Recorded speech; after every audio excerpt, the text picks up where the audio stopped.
Good morning সকলকে, সবাইকে জানাই একটা সুন্দর দিনে, সুস্থ দিনের শুভেচ্ছা।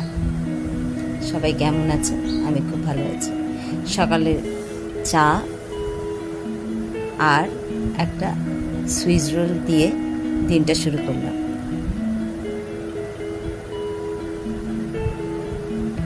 যাক, চাটা খেয়ে রান্না করব। আমার সবজি মোটামুটি কেটে কুটে দিয়ে গেছে, তো আমরা চাটা খেয়ে নিই। বাকি এবার আমাদের কি রান্না হচ্ছে ওটা দেখাচ্ছি এক্ষুনি।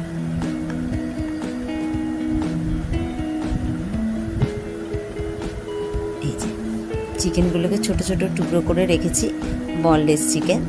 তাতে একটুখানি রসুন বাটা, একটু ভিনিগার, একটু সোয়া সস, একটু নুন দিয়ে দিলাম, আর সঙ্গে একটু গুঁড়ো লঙ্কা, একটু কাঁচা লঙ্কা বাটাও ছিল তো দিয়ে দিয়েছি। একটা সঙ্গে ডিম দিলাম আর কর্নফ্লাওয়ার দিয়ে ভালো করে সেটাকে মেখে নেব।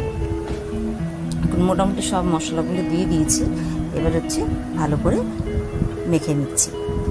মেখে নিয়ে চিকেনটাকে কিছুক্ষণ ধরে ম্যারিনেট করতে দিয়ে দিলাম। আর রাইসটা যে ভিজিয়ে রাখছি, তো রাইসটা ভালো করে চটকে নিয়ে ভিজিয়ে রেখে দিতে হবে। ফ্রাইড রাইস হবে, তো ভালো করে চটকে নিয়ে ভিজিয়ে রেখে দিলাম। তো এই ভিডিওতে আমি ফ্রাইড রাইসটা আপনাদের সঙ্গে শেয়ার করছি না।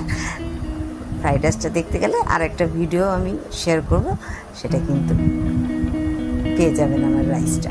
তো পকোড়াগুলো বানিয়ে ফেললাম। চিলি চিকেনের পকোড়াগুলো একটু ছোটো ছোটোই করে করেছি, বেশ ভালো লাগে, এক বাইটে চলে আসে মুখে। লাল লাল করে ভাজা হয়ে গেল।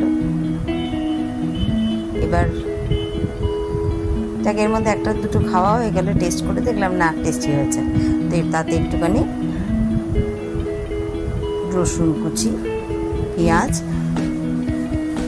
ক্যাপসিকাম, একটু sauce, vinegar, chilli sauce, cornflour দিয়ে ভালো করে ফ্রাই করে নেব। খুব বেশি ফ্রাই করে না, যেহেতু সোয়া সস দেওয়া, তো বেশি ফ্রাই করলে সেটা কী হয়, তেতো হয়ে যায়।